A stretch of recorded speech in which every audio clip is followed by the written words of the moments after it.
Hello, everyone. We are so excited to be here with you on Wednesday, March 11th. I mean, Liz, can you believe it's already March? I mean, what happened? Cannot. What happened to Q1? I don't know what's going on. But first of all, I want to say thank you. We know that this is a super busy time for everyone, whether it's with work or spring breaks or all of the things. So thank you for showing up today.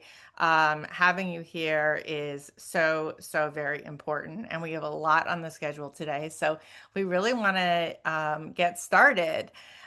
There's so much going on in DC, as you know, if you've been watching the news, and there's a lot going on behind the scenes that Liz is going to talk about as well. Plus, we women's health advocates had an incredible day yesterday on the Hill, doing some advocacy, and advocacy all around is good stuff. So, welcome, Liz. I know you're zooming in from a women's health conference, I think. Yeah, so the Women's Health Conference starts tonight. But yeah, we had a great day on the Hill yesterday. Lots of advocates are in town for this special conference, so that'll be great. Um, Awesome. yeah, let me know if you want me to do policy updates or where would you like to go from Yeah, here? I think you know what we are really hoping that one of our co-founders, Sheila, is going to be able to log on and share some of the stuff she's been doing at the state level. If she's not able, we have all of the information she's been sharing, so we'll share that with you.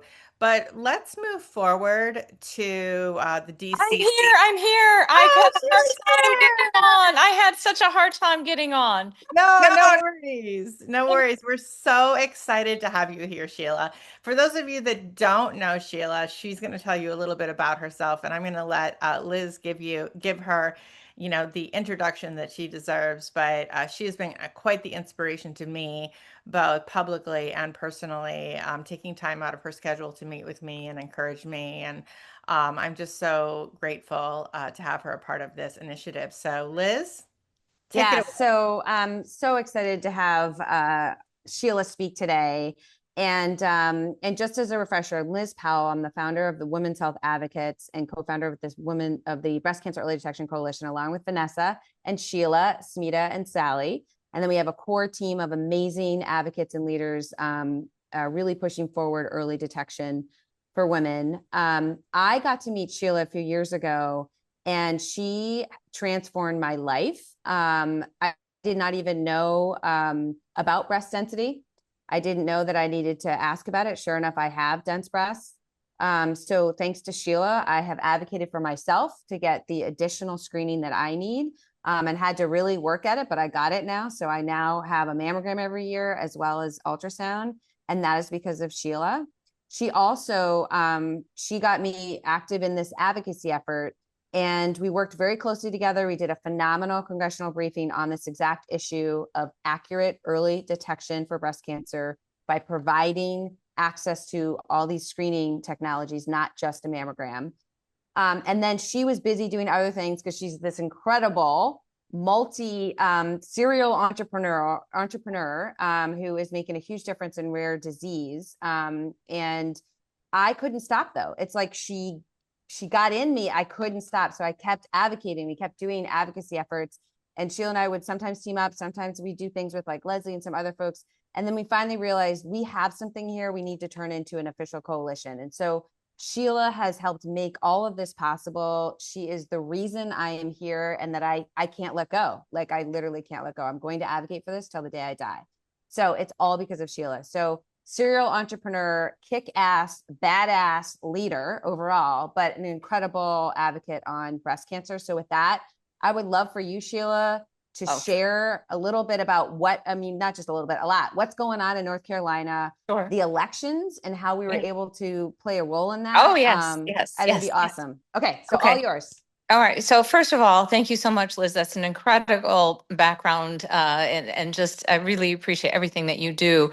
I really felt so like my voice wasn't heard.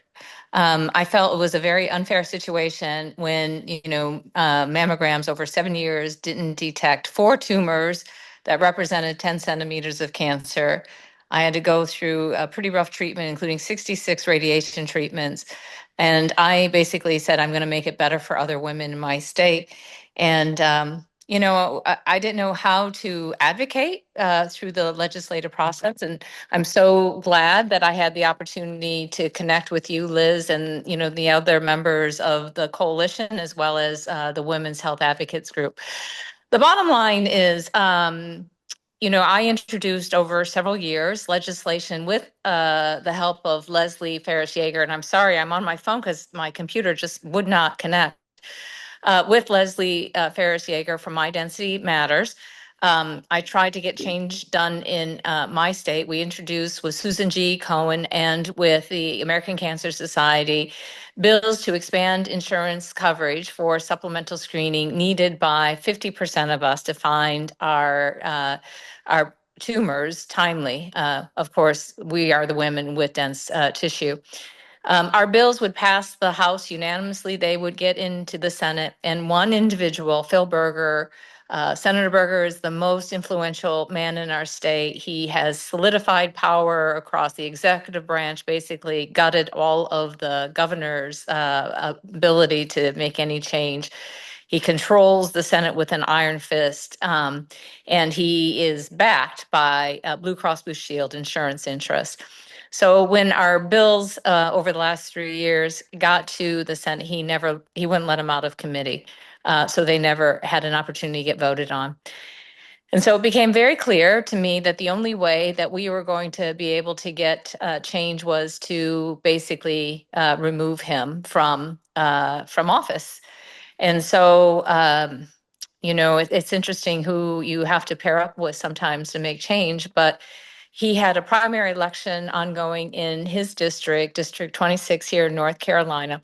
And this guy has run the Senate for 15 years. He's been a legislator for 25 years, and people refer to him as King Burger.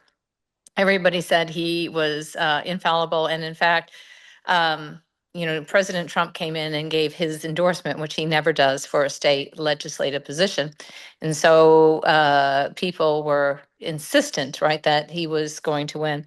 But we backed a county sheriff, a Rockingham County sheriff in the election, wears a big cowboy hat. I have very little really in common with him other than he would support, right, the expanded insurance coverage. And, with the help of Liz and her team, Vanessa and Leslie, we had social media afire, right, with the whole thing about the breast cancer and expanded insurance coverage and connecting the senator to Blue Cross Blue Shield, who openly said women do not need the supplemental screening. And we basically were able to make change. The election went forward, and Sam Page won by 2 votes, which is unbelievable. 2 votes. Yeah. Wow. And the provisional votes got counted last Thursday, and we're now up by 23 votes. So Wow. it looks like we're going to hold, we'll know on Thursday. It doesn't sound like there's a lot of military votes. And so it looks like we are going to hold the election, which is pretty amazing. I think this is incredible. And it was only because of Liz's team and their support. It really, 2 votes, right? The margin is so, so small, but we were able to pull it out. Now, the problem is, and one of the reasons why I was running a little late, I was talking with one of the Supreme Court justices, which unfortunately, Justice Earls, unfortunately, I'm sorry about that. Unfortunately, she was just diagnosed. Like me, she went to Duke Cancer Center for her screening.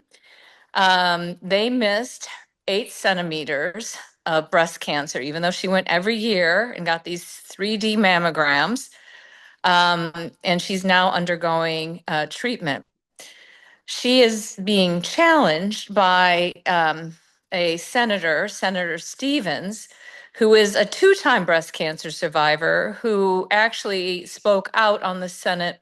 Oh, sorry, Representative Stevens, a 2-time breast cancer survivor who actually spoke out against our bill when it was in the House.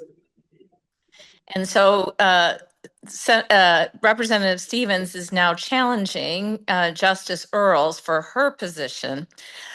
which is important because if Phil Berger, the senator we just defeated, challenges the election by having a lawsuit, it's going to end up in the Supreme Court for a decision.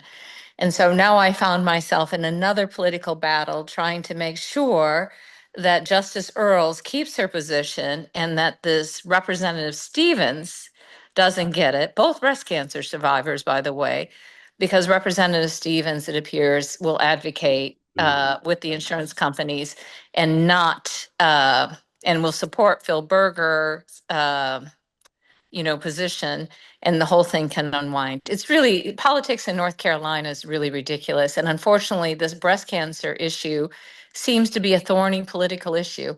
I guess Republican women just don't get breast cancer. It's really odd. If only that were the case. But you're right. The politics are insane. Do we want to maybe show the next slide that shows the map? Because Sheila, you've also been tracking what's going on in other states. Maybe we want to cover that too.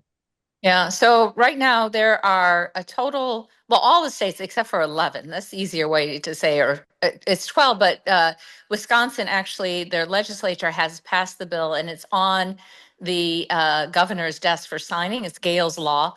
Unfortunately, a woman who went every year for her mammograms, the mammograms missed her cancer. And by the time she was diagnosed, she had stage 4 and she died of breast cancer.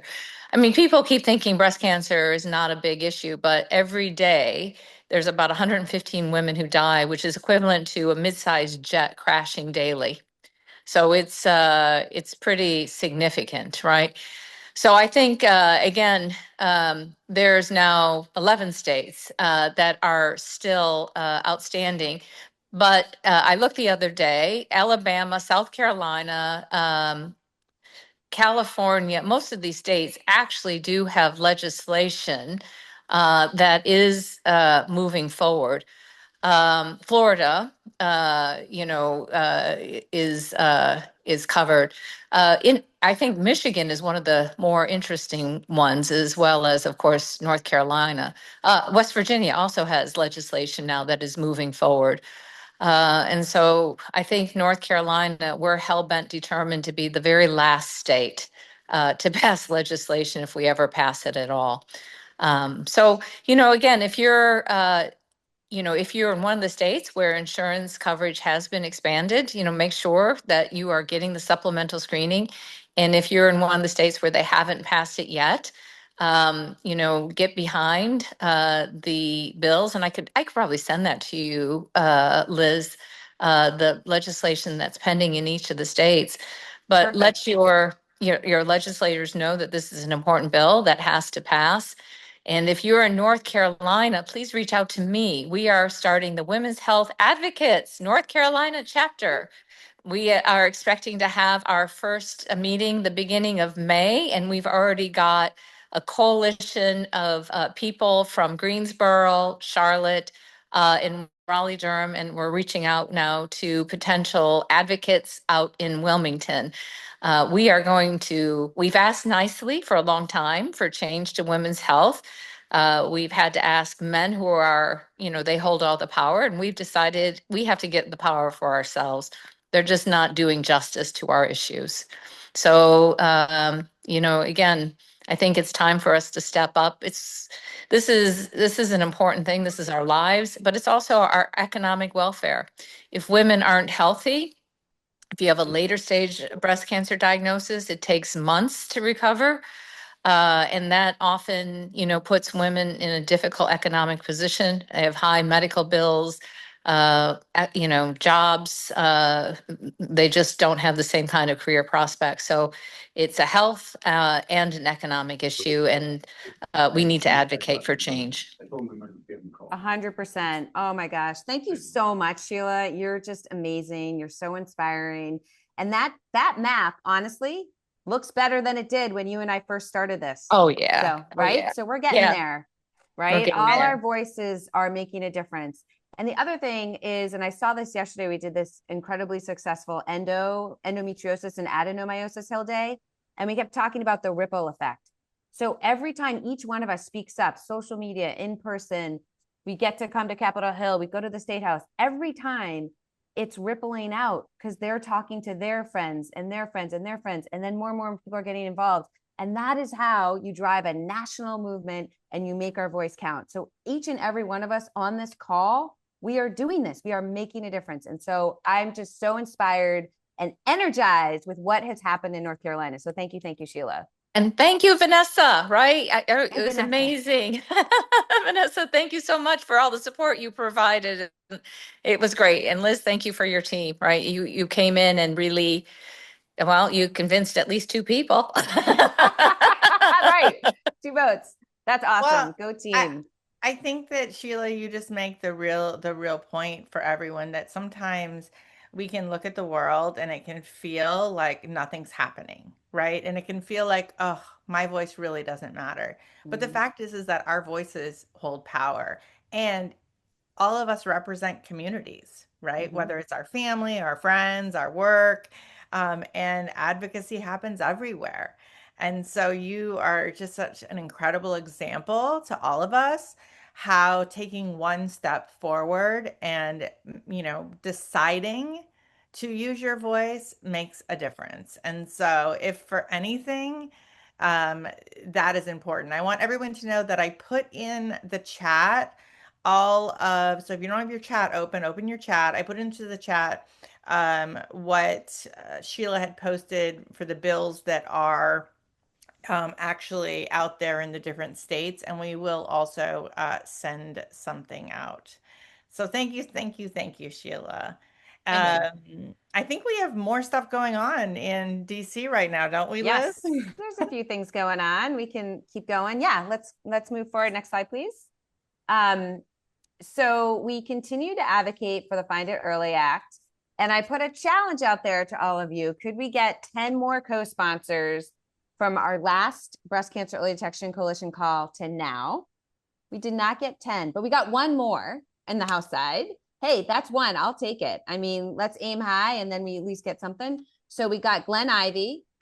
So I know our Maryland advocates are out there. They're responsible for that. So thank you for getting that additional co-sponsor. Let's keep doing it. Let's keep aiming to get more and more co-sponsors. That makes a big difference. Once you get a significant number of co-sponsors, then the committee starts to seriously consider that bill and start to move it to passage. So it really does make a difference. You've got the summary here. We've talked about this bill basically every call, but just as a quick refresher, it would require coverage so that no matter what health insurance you have, private, public, you are getting access to the supplemental screening that's absolutely essential for any woman with dense breasts or higher risk women. 71% of all breast cancer patients have dense breasts. So this is a huge nexus we have got to address. So we're still pushing that bill. Next slide, please. We are continuing to support all these bills as well. So there's several moving bills on breast cancer. And when we did our Hill Day last year, we talked about multiple bills. We'll do the same thing this year. We're going to do our annual Hill Day in July.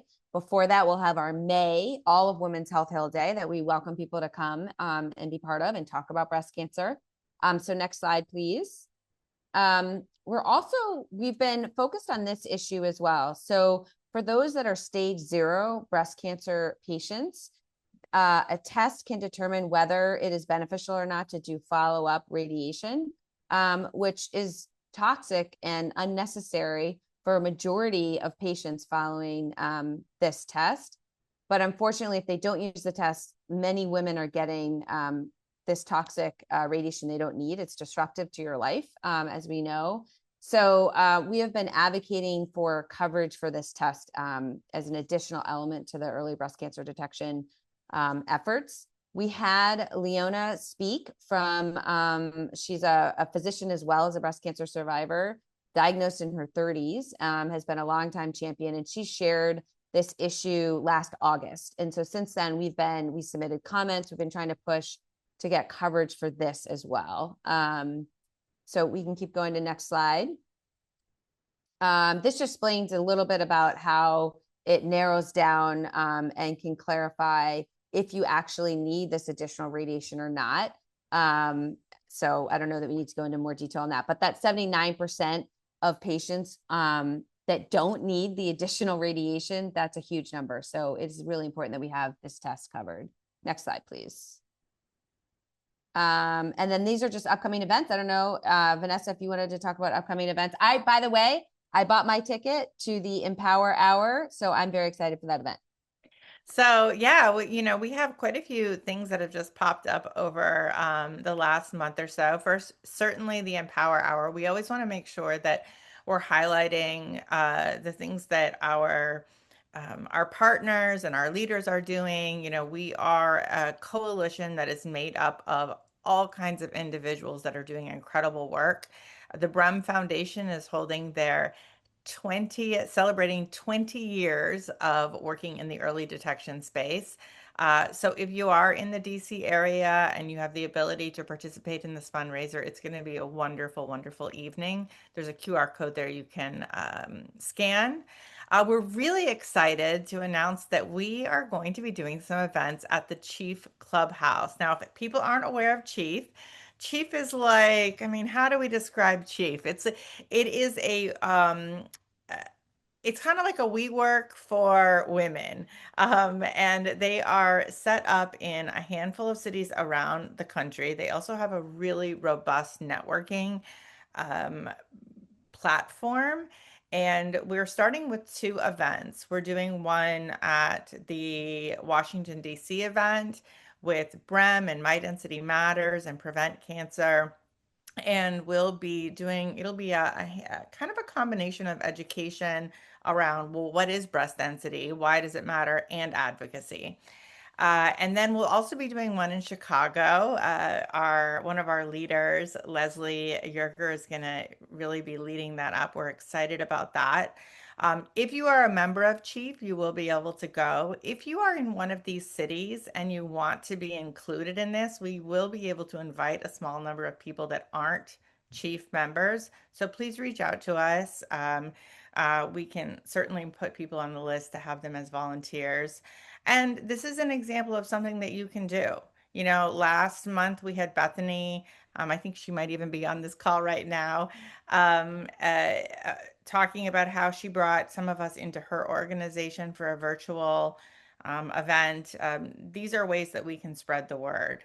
On May 21, Liz already mentioned it, but we will just keep mentioning it because last year was, I mean, such an incredible moment. I mean, it's hard to even describe. Like, I was looking at pictures to put in this month's deck, and I was just reminded of the power of our voices when we come together.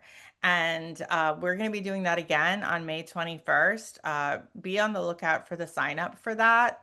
We'll also be doing in July the something similar to what we did last year in at the same time as the Congressional Women's Softball game. We don't have a date yet for that. They haven't announced that, but that will be in July. So lots of things coming up. If you have not signed up for Women's Health Advocates and breast cancer, please do so. You will get all of the information. Make sure you're following us on LinkedIn and on Instagram. I think we can go to the next slide.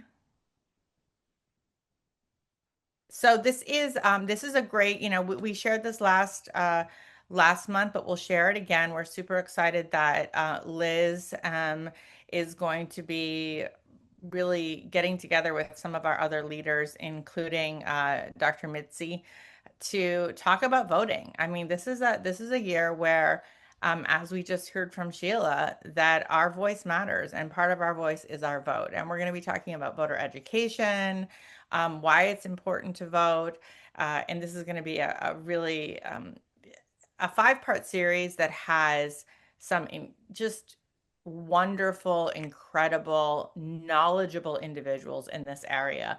So I encourage you to keep your eye out for that. Next slide.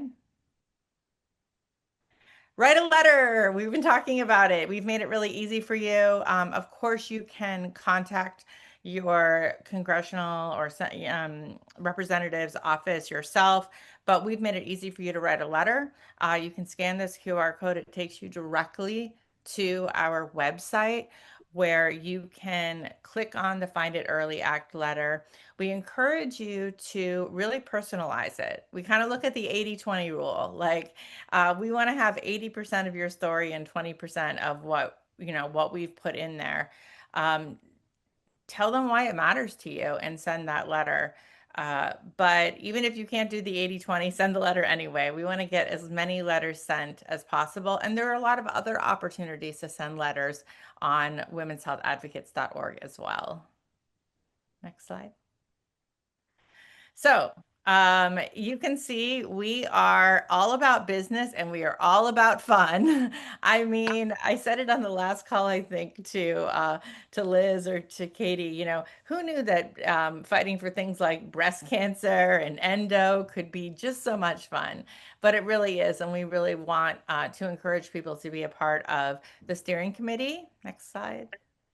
I don't know if you want to talk about this just briefly, Liz. Our steering committee is essential. It is the core of what we do. Our steering committee is made up of experts, people with amazing ideas, amazing talents, and energy that is driving things. And if you're on steering, we have private meetings, events. That's where we select our speakers. And if you give it certain levels, we put the logo on our website. It's great opportunity to really dig in and be engaged at that senior level. So if you have any questions about that, please let me know. Yeah. And it really is like I sit on a lot of coalitions, organizations. It's really wonderful to see steering committees that are made up of people from every sector. And that's something that's really special to the Breast Cancer Coalition and also WHA as a whole. Next slide. I mean, we got to say thank you to the people that are supporting us. When I look at this, thank you for our sponsors. I look back to last year or the year and a half ago, Liz, when we might have had like two people. And it's just really amazing to see, how many people have come alongside us, organization and individuals to really make this happen. I mean, when people come to DC, certainly there's a cost associated with traveling here, but once you're here, I mean, all of the work is done by the G2G team. There are networking events, and we really want to make the advocacy experience one that is valuable, and we couldn't do that without our sponsors. Next. Thank you. Thank you for being here. We ran 3 minutes over, but we did really well. If you have any questions, please email us. You can email us at hello@bcearlydetectioncoalition.org or women's info at womenshealthadvocates.org. And you can follow us on all of these different platforms. I did want to do a quick mention that we had a couple of emails after our last call about, when you're getting information on social media or by influencers that might contradict some of the information we share here. And we did reach out to one of our leaders to talk specifically with Dr. Brem about the importance of mammograms and also their safety. And so be on the lookout for a quote from her, as well as hopefully an interview coming up soon. I think that's it, right, Liz? One more item. Please, if you unsubscribed, please resubscribe here. We found when we did the political emails about what was happening in North Carolina, which we really didn't brand very much. We really wanted to be focused on that election. We actually got a lot of unsubscribers. So number one, maybe people were confused. No problem, sign back up. That's the only way you can get back on the list. You can't go and submit a form on the Women's Health Advocates because of technology. I'm not going to get into it. So just resubscribe there.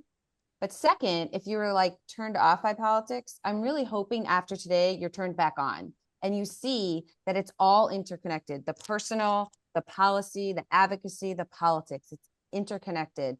And there's a way to be engaged and to hold on to your integrity and to do something that really makes a difference in the world. So I just wanted to make sure we close with that because it's super important, especially this year, that we're engaged in all those different aspects of what's shaping our lives. So important. I'm so glad that you ended that way because we are an organization that's made up of people from across the country that hold different views on a whole bunch of different things, but we all care about breast cancer. And that's ultimately the goal. And so I'm so glad that you put that link in there. We'll definitely share it again, and reach out if you didn't copy it because we want to have every voice a part of this community. We don't have time for questions today, but email us your questions. We'll answer them on social media or next month. And just be on the lookout for all the things that are coming up. And thank you.